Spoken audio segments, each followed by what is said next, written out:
Hello again, MMA True Believers. I am Jason BURGOS for Sherdog.com. A few weeks ago, my guest was living the pandemic life, also doing the pro wrestling life not that long ago too. Like the rest of us, except for the pro wrestling, and unsure when the next fight might be. Now, after a one fight run outside of the UFC, she will return to the octagon to begin her second stint in the company on Saturday night when she faces fast rising talent Julia Avila, and that woman is Gina Mazany. Gina, congratulations on your octagon return, and thank you for the time today. Yeah, thanks for having me, for sure. Now, first, I wanted to talk about how this fight came together so suddenly. Earlier this year, your run in the UFC came to an end, and you quickly got right back into it for King of the Cage in January. When your time with the UFC ended, was there a feeling of disappointment, concern, wondering what's to come next, or was there always kind of just this understanding, go out of the promotion, get a W, and you were pretty much going to be back in the UFC pretty quickly? It's funny when I got cut. I mean, to be fair, I didn't know I was cut until maybe 6, 7 months after my fight. Mm.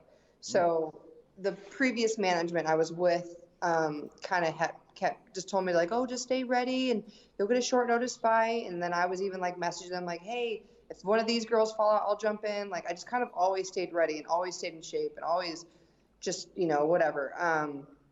So yeah, it was a huge disappointment. It freaking sucked. Like this is what I want to do. This is what I love.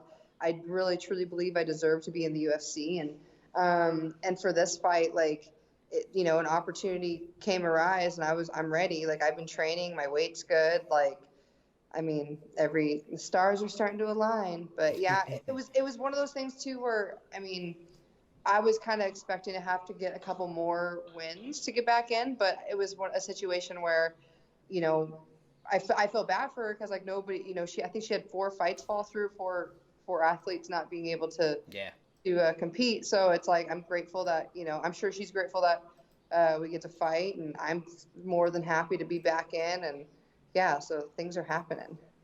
And I mean, yeah, you don't want to make fighting or a career your entirety of your life, but you're fighting at the highest level. It is your career. It's an important thing. Does there like a depression set in if you are released, or with maturity as you get along in life, you're kind of like, yeah, all right, I've seen other people going. I've seen my husband leave. He went back. Those did that have to set in, or what is there really like? You really have to just lay in bed for a week or so and kind of get over something like that because that's tough. Yeah, I mean, yeah, it sucks, and like I was really sad about it at some points, but I'm the kind of person where like I don't I work really hard. Like I work my butt off. Like I work my butt off in anything I do. I have a degree in graphic design. I work my ass off in that. Like I work my ass off in whatever I do. So I I think the last time I laid around and like was sad and felt sorry for myself was when my dog died. But like that's Mm. something completely out of my control where like for this fight game, it's like me, sitting around being sad and, not feeling it. That's not going to help me get better. So I'm really grateful to have the people around me. My boyfriend, Tim Elliott, like he really kept me like, he always told me the goal stayed the same, which is true. And Mm. the goal's still the same. I'm still trying to be the best Gina Bear I can be. And, just really just smash some faces and The whatever. fascinating. Yeah, yeah. Keep going. Sorry. No. I'm just saying, like, in whatever it's in, like, or my last fight in Colorado, like, I mean, it was a small promotion, but I fought Mm. 2 weight classes, and I whatever. But yeah, I'm grateful to be here, and yeah, it sucked. It was sad, but like, I truly believed in my heart that my story wasn't over with the Mm. UFC. I really believe that in my heart that I worked too hard, and I'm too talented to not be here. One of the fascinating things now about pandemic promotion are these fights are coming so quickly, and I've talked to a couple of other fighters, and around the same time the world knows and the media knows, they are finding out. Is the situation similar for you? When we all knew you were back in action, got returned to UFC, did you kind of just find out too, and you've only had 2 weeks really to prepare for this fight? Yeah, 9 days, like 9 days notice, Wow. straight up. And immediately I was like, fuck man. Like the night before I had a bowl of ice cream and I had a Ah. cereal And like, you know what I mean? But Yeah. I mean, I was training hard, so I was able to eat some treats and stuff, but it was nice. I was able to get back on track, but it was everything I've been wanting. It's everything I was asking for. So it's like the stars are aligning. It's happening. But yeah, it was 9 days notice, and my first fight in the UFC was 16 days notice, and thank God I don't have to cut as much weight as I did before. So it's big risk, big reward.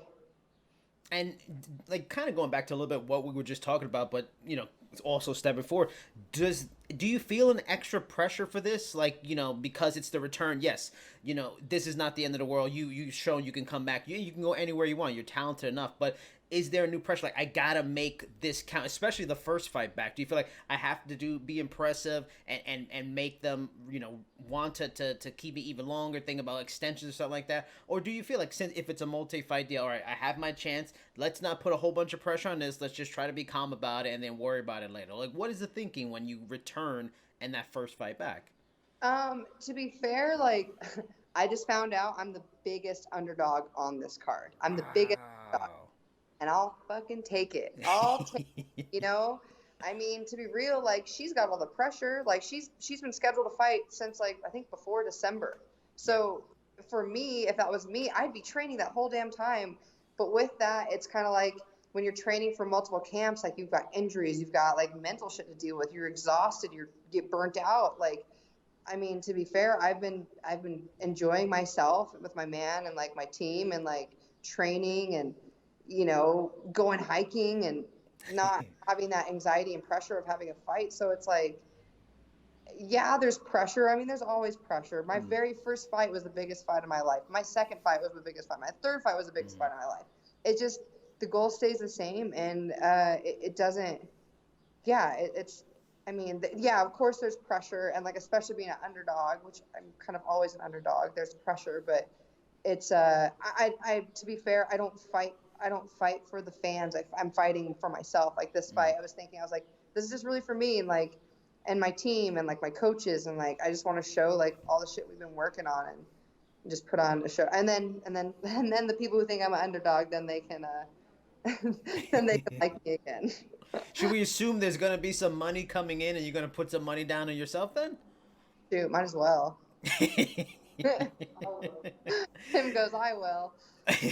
Now, not to say, you lost confidence or anything from being released from the UFC, but did that win in January for King of the Cage, did it have an extra importance because you were on a losing streak going into that? Did it feel like the ship was righted? You're back into the win column. Do you feel like you head into this UFC fight with a better mind frame than, say, if you would have stayed in the UFC and had the two losses in a row? Did kind of help a little bit to go back to kind of take a couple steps forward and come into this a lot better?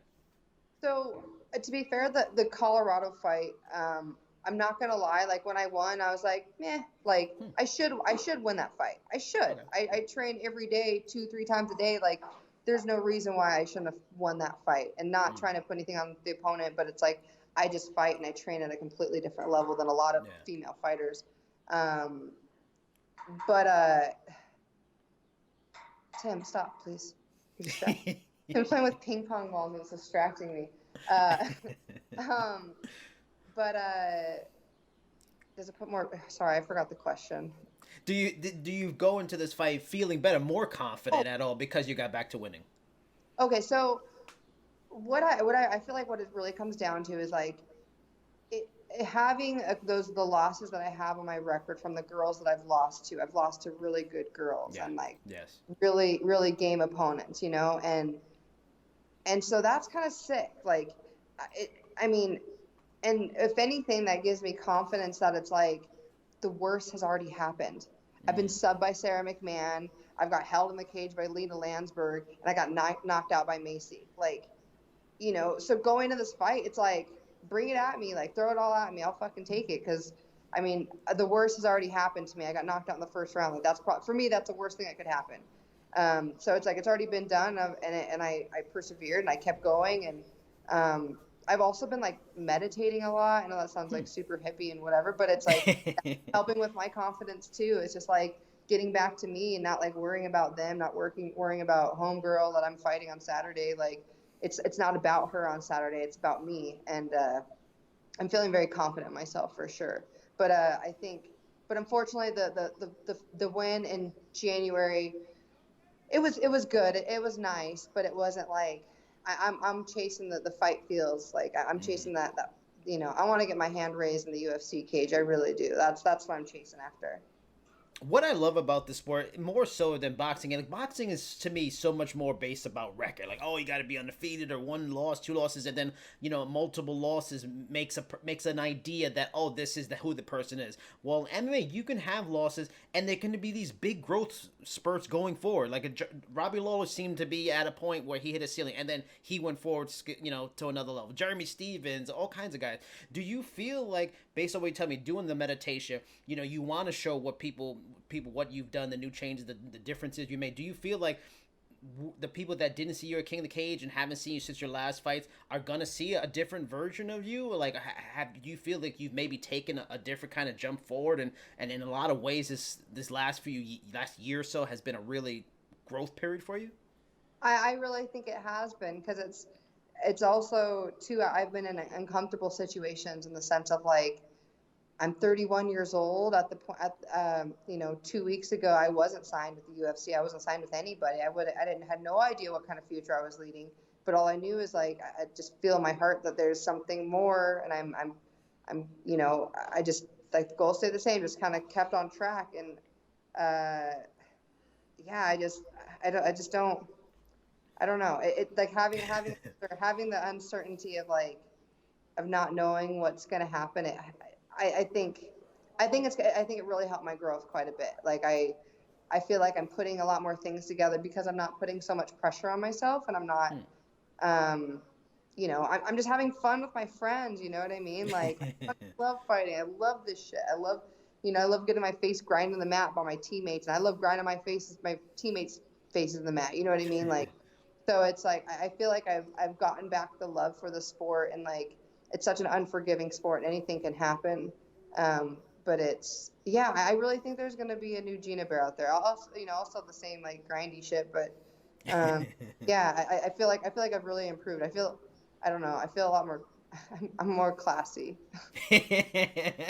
Now, so almost like a fine wine, you're aging into another level of delish. Julia has some really good wins on her record, including her last fight, against Penny Kianzad, Nico Montano, Marion Renault. You have faced some high-level talent in your career as well. Do you think Julia might be flying under the radar for some? And in your mind, is she right up there in terms of talent with the very talented fighters you fought, like you mentioned, Sarah McMahon, Leland Landsberg, Macy Chase? Is she like kind of much better than maybe she's getting credit for?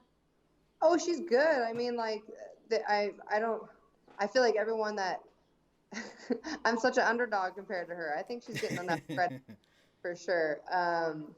But yeah, no, she's good. Like, and that's the thing about her, and the thing I like this fight is like, she's good everywhere. She's good on the ground. She's good wrestling. She's good striking. But I feel like there's some holes in her games that I can capitalize on. But yeah, no, she's good. Like, I think she deserves to be in the UFC. I feel like sometimes girls. I really feel like the bantamweight girls in our division like all deserve to be there, and I don't ever want to take anything from her because I know what it takes to be where she's at, and no, I think she's definitely talented, but I'm grateful that she's not, like Sarah McMahon's a silver medalist and in wrestling, Yeah. and like, Macy went on a long streak of like, beating girls' asses in the house, you know what I mean? So it's yeah, I think, yeah, no, I think she's good. I definitely, and it's funny because it's almost harder to fight somebody who's not very good. But I don't know, like, if there's like a new person that comes in the spars and they're just all like weird and uncoordinated, and like it's almost harder. So it's like I like to be able. I'm excited to compete against a good opponent. Now, I spoke to Tim before his last fight. So often I'm told by fighters that they feel far more nervous for like teammates' fights than their own. There are very few siblings in MMA, and there's even fewer couples like you two are, especially at the UFC level. Is it even harder to watch his current, his what he's going through in his losing streak than it was even for you going through losing a couple of fights in a row? It's, I mean, I feel it's hard because I feel it too. Like it's, I mean, we're in it together. We're a team. But I'm grateful for his. I mean, it sucks. It's like his past couple losses were. It's not because he didn't do well. Like he just got caught, and like the last one, he took the fight in like 9 days notice, and so he Mm. beating the guy's ass the whole time. And I just heard from an interview that that's what Brandon was saying. It's like, oh, I just feel like I got my ass beat the whole time until he got tired, and that's exactly what happened. And so that's why I'm grateful Tim got the bonus, because I just think it's important that he's recognized for his fighting, because that's I don't think it's great that fighters, that we get only half of our paycheck if we win or if we lose, because Yeah. really at the end of the day, like, we're putting on a show, and like that was a fucking show, Yep. like Yes. the kid got lucky, and it is what it is. But that's why I'm like, it's kind of shitty. But like when you lose a fight and then you only get half your paycheck, could you imagine if you like went to work and then you like forgot to turn in a file at a certain time? You're like, hey, Yeah. you know what? There's no way in any sort of job situation that would ever happen, ever, ever, ever. Like it's kind of a. But yeah, it's hard watching your significant other. I'm way more nervous for when he fights than when I fight. Like, I'm nervous when I fight, obviously. Like, if I wasn't, I Yeah. wouldn't be human. But yeah, it's it's way more hard. But I'm grateful that he didn't get hurt or anything. He was fine. Like, you know, and the 50 G's didn't hurt. So there's that. Now, last question I have to ask about it because we talked about it before we started recording. This pass in professional wrestling, I am fascinated. Obviously, repping NWO for life. Like, how does does the passing that predate even like MMA? Did like do it at the same time? Like, have you're telling me you're active even wrestling recently? How do you balance? How often do you do wrestling? How do you do it all? So growing up, me and my brothers were obviously like really into it, but as long as like we were really into like Pride and UFC when it started coming up, um, it's always been like an entertainment for us. But Mm.